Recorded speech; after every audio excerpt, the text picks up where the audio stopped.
So interesting things are happening in government. Yesterday, the Wall Street Journal reported that one of our friends, Casey Means, may be shortlisted for the Surgeon General. Another friend, Robert Sivas, his most recent video sounded like he was interviewing for a job with the new administration. Why all the hype?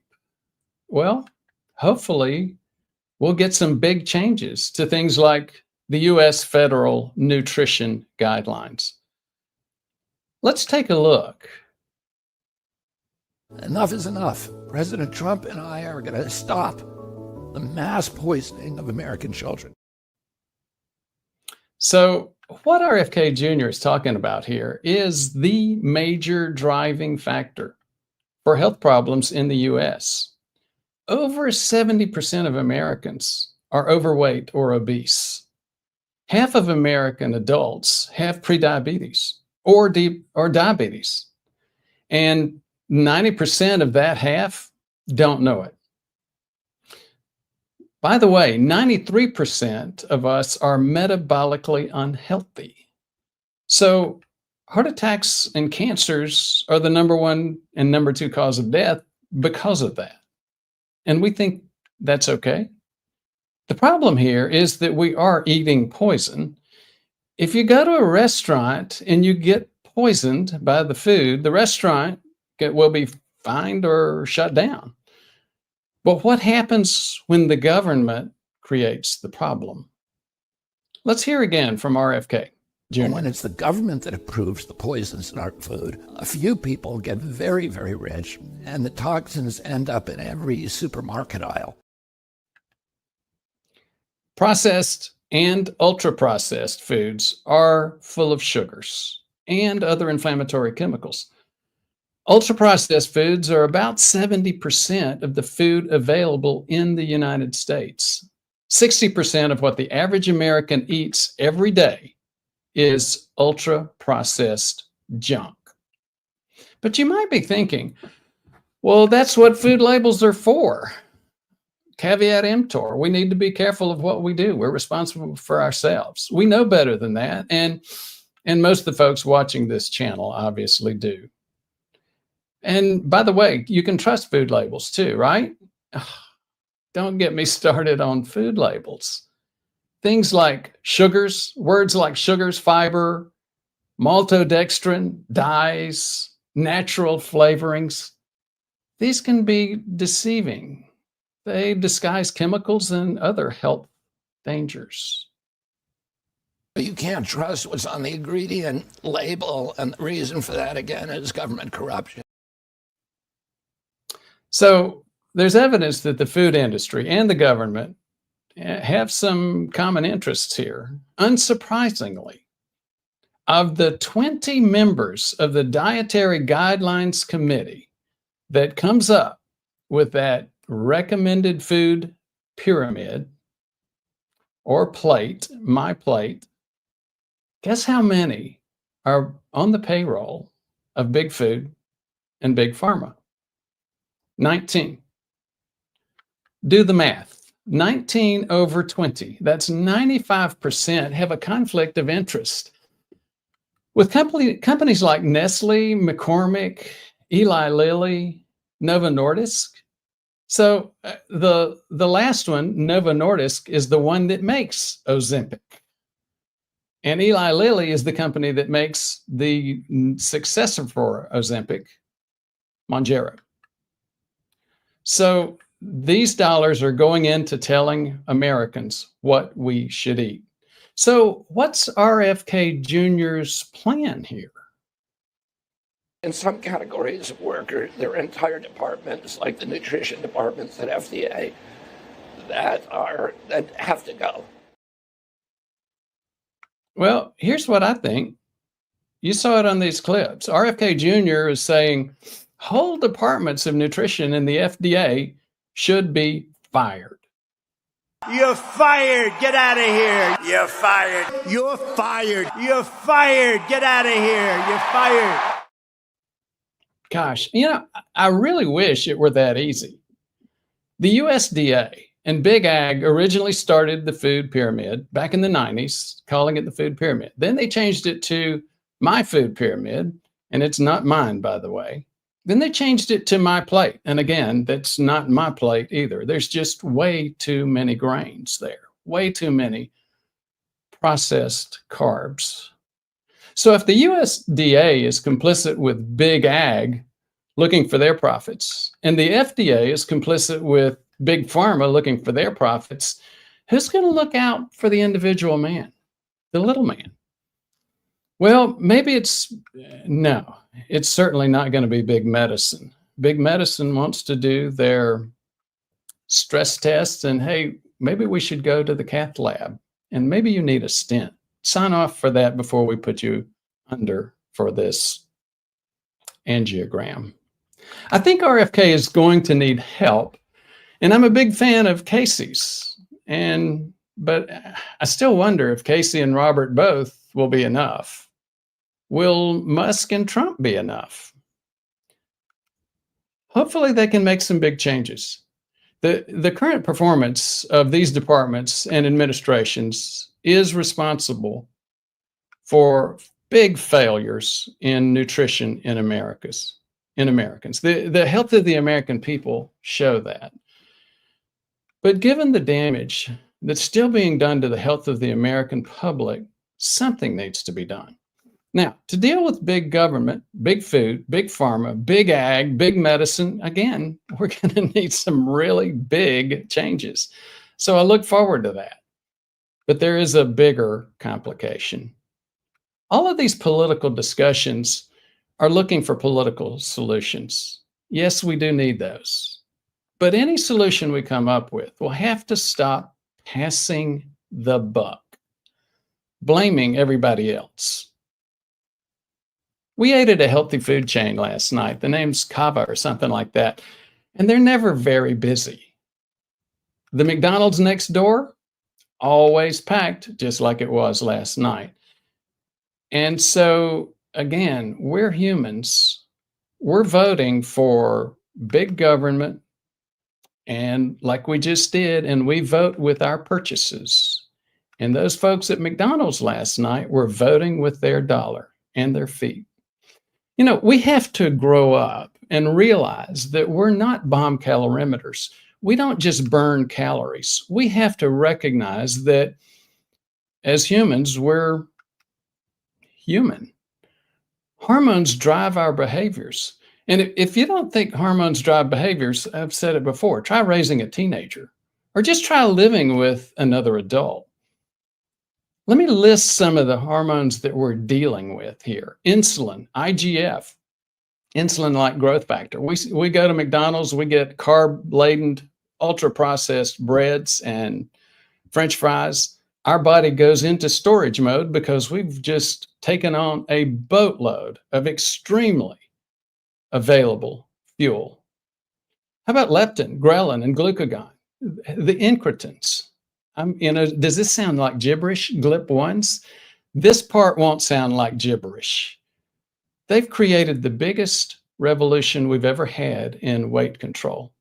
The GLP-1s, it's Ozempic. It's those medications that we've discovered that said, hey, gosh, you know what? If we manipulate our hormones, our eating, the hormones that drive our eating behavior, then we can hopefully get healthy again. So again, at the end of the day, I'm not happy. I've dedicated my life long ago to this problem. It is the biggest driver of poor health in our country and our world. I do think we need big political changes, but we also need to grow up as individuals and recognize that the behaviors that we make every day, whether it's voting for politicians every 4 years, or whether it's going to McDonald's, or whether it's getting cereal at the grocery store, we have to be responsible for our own behavior here and our families. So hopefully the politics will be a big start. You know, it reminds me of when I was a young person, very young. I'm old enough to remember when we started seat belts. We didn't do those when I was starting. It was when I was early teenager. It took a decade Yes, the government got started with it because they discovered the impact on human health, but it took a decade, maybe even a generation, for us as human beings to realize we needed driving and riding without seatbelts was dangerous. I suspect it's going to take at least a decade, maybe a generation, for this generation to realize that eating ultra processed carbs is dangerous. So, thank you for your interest. Let's get to some. I'll tell you what. Are you going to give us the water ball? We've got a lot of questions. I'm going to see what I can get to.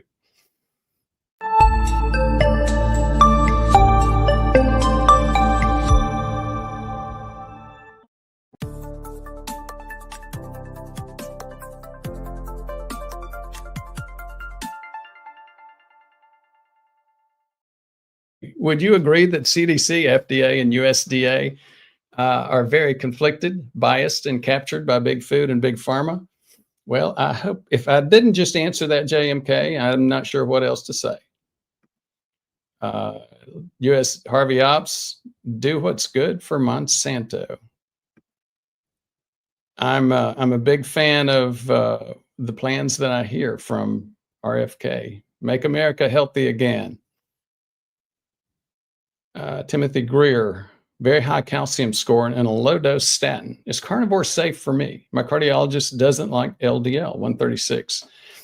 There's a huge change in the way people are taking care of themselves right now. It's been known for many decades, but just not by very many people, that if you decrease your carbs dramatically, your LDL can go up. There's a lot of research right now indicating that, unlike what we have been assuming for the past decades, that may not be unhealthy. If you'd like to get better information, you'll go to our website, or maybe Gilbert, you can show our number. Timothy can figure out how to get in and talk to us. Good morning from Atlanta with Rick Folia. Good morning from Western North Carolina, Scott. Rick Folia, got a CCTA, no coronary soft plaque. Is aspirin still recommended? That's a great question. I would take a baby aspirin because, Rick, when you developed the plaque that you do have, you probably didn't notice it. And guess what? It's an uphill battle. You know, they say growing old's not for sissies. And the stuff that drove your existing plaque took you through an inflammatory stage. It will continue to drive you towards inflammation. And if it's doing that, you want to know it. You want to have some backup. So I would recommend an aspirin, baby aspirin. Bama J, hello guys. JMK, do you think RFK will go after the fraud and misinformation of the statin industry? I think he's got a lot on his plate, pun intended. Good morning, great topic. Trump better keep his word and give him a position. There hasn't been much talk about it lately. Yeah, that's beyond my understand or my pay grade. 9 months ago, I had high blood pressure. It was 175 over 130. It's 130 over 95. I've lost 17 pounds. Congratulations, Cheryl. You'll have to tell us how you did that. Good morning, John C. Let me see if we've got tons and tons of questions. Let me see if I can get to the members. Ruben.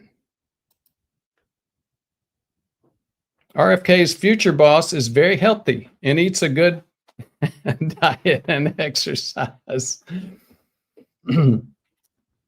Interesting comment.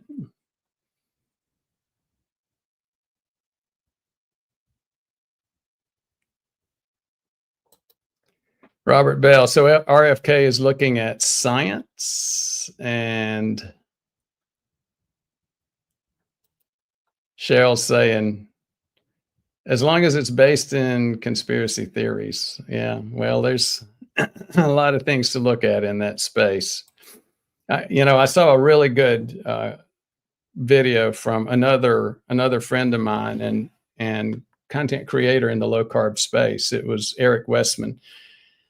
He looked at one of RFK Jr.'s videos, and I have to tell you, I know this comment will make me unpopular, and it probably decreased a few of Eric's views as well. He was saying, look, we know that RFK is going after seed oils as well. There's a lot of evidence that seed oils cause damage, but not nearly as much as the evidence about highly processed, ultra processed carbs. So, could we focus on that first? Because that's going to be hard enough.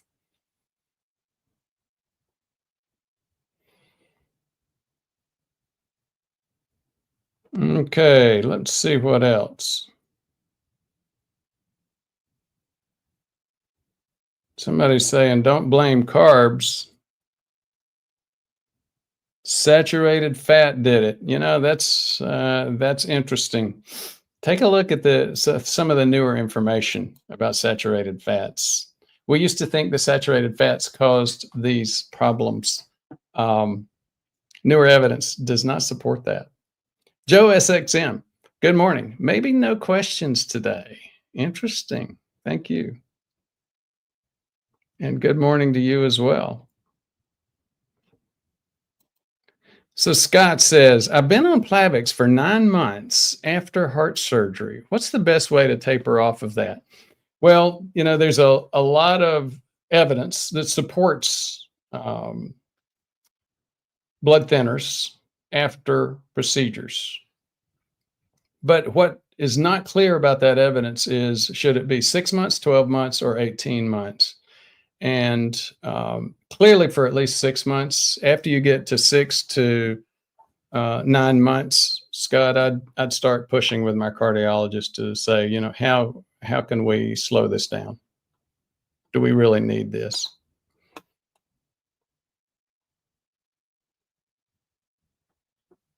Want to hear so funny sugar is necessary for life. Not familiar with that. I would agree with Janice. You can live without sugar and carbs. JMK again. As Dr. Brewer says, it may take generations for our Congress to change the narrative on metabolic health because all the big food lobbying going on in Washington, D.C. That is very, very true. We got somebody from Guyana. Thank you so much, Walter, for joining us. The U.S. government has failed miserably in taking care of their people. The National Health Service is in real trouble, and they operate as corruptly as what we accuse our system of. Dave Myers, I'm 45 pounds less than I used to be. Now 6'1" and 160. I had small strokes 6 years ago. Can I get by with baby aspirin times 3 weeks or 3 times a week? I think is what you're saying. I've had multiple patients. I'm guessing that somebody has started talking about baby aspirin every other day. And theoretically, yes, that is true. You can do baby aspirin every other day. Aspirin is not like some of the other blood thinners. What it does, it has an action on platelets. It makes platelets less sticky, and it will have that action for about 48 hours. So yes, you can do that every other day. But then you need to start thinking about, okay, do I want to get a test to see if I respond the same way to aspirin that everybody else does? I usually recommend just simplifying it and taking the baby aspirin every day. Okay, we got a member, Ruben. What was the cause of cardiovascular diseases before ultra-processed foods? It's a really, really good point, Ruben. Cardiovascular diseases did not used to be the big killer that they are now. So Um, that's again the big point. In the past, it was mostly infectious diseases, but a lot of trauma as well. Is CT this is Kishan Keshri. Is CT angiography recommended? It depends on what you want to get. I know Jesus loves those answers. It depends, but unfortunately, now I'm hearing Jesus answer questions like it depends. Now, we've got way too many questions to answer today. Let me see if I have another couple that I can deal with before we go.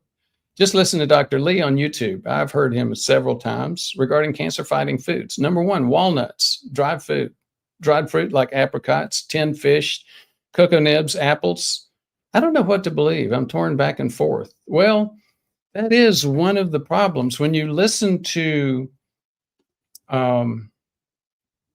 content creators and quote experts, end quote, and when you look at the evidence, it's sometimes not so easy to dig through. The video that we're working on right now actually deals with some of this issue. You look at something like avocados. Some people would argue with them. The carnivore and lion community would say, "Oh, aren't avocados are not good just because they're plant-based." Everybody else, however, would say, "Yeah, avocados are good." Well, avocados have some problems, and before I get too deep into that video, I'll leave that and let you take a look. So, what about some other foods? What about omega-3 fatty acids? You get the same thing. What are you gonna use to get your omega-3 fatty acids? Salmon? How about tuna? Swordfish. Tuna and swordfish are going to get a lot of mercury, or you're going to risk getting a lot of mercury. So how do you deal with that? You got a flaxseed? Well, flaxseed's only going to give you ALA mostly, and a little bit of EPA, a couple of types of omega-3s. And the conversion rate for ALA into EPA is just not that good. So with each of the foods that we talk about, again, it's unfortunate. Life can be very, very complicated, and food epidemiology, food science is very complicated. But one thing we do know is that, again, by the time we're age 18 and above, 52% of us have metabolic disease, meaning we don't manage our fuels very well. We get what's called insulin resistant. When we start getting resistant to insulin, our blood sugar goes up. Our blood sugar goes up, so our insulin goes up. Our insulin goes up, and what most people don't realize, doctors included, is that high insulin keeps us from burning fat. So you remember in my little rant in the beginning, I was talking about we need to understand our hormones better. And we need to do some practical things to protect our own health and that of our family. And one of the biggest, simplest, easy things that we can do, Kishan, is to just stay away from ultra-processed foods. The biggest one, and one of our biggest short videos, has to do with the absolute worst meal, and that's cereal. Tony the Tiger. Tony the Tiger now, by the way, recently put in a big bid to take over dinner.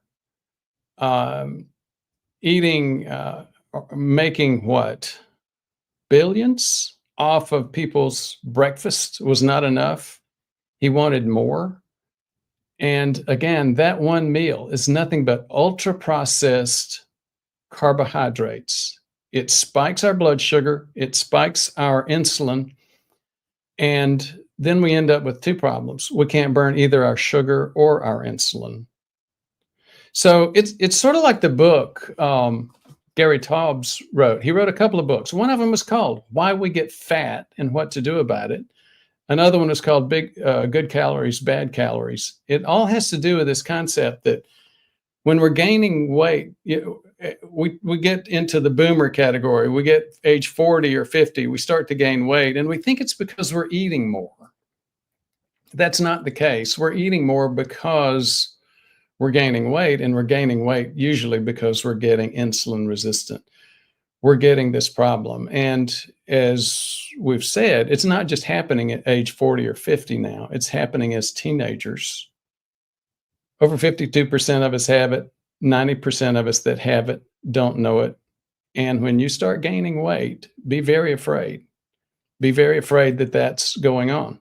Now, on a very, very practical basis, you don't need to wait every 4 years for a U.S. federal election. You don't need to worry about that kind of voting, but you do need to worry about what you eat on a very, very simple basis.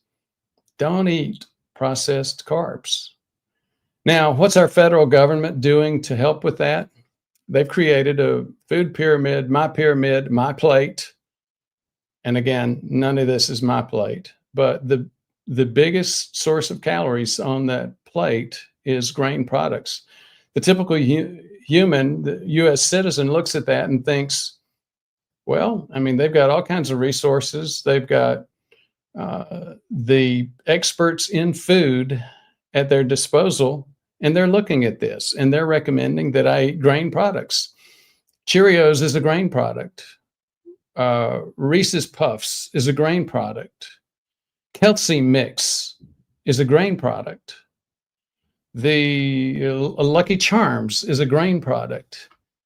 And so we go down that path. We eat way too many ultra-processed carbs, and then we wonder why we're dying in our 60s and even 50s from a heart attack after we've had trouble keeping our weight down for the past 2 decades. That's exactly why, because we're eating ultra-processed carbs. I appreciate the interest today. I have something else I need to get to, and I'm going to sign off. Thank you so much.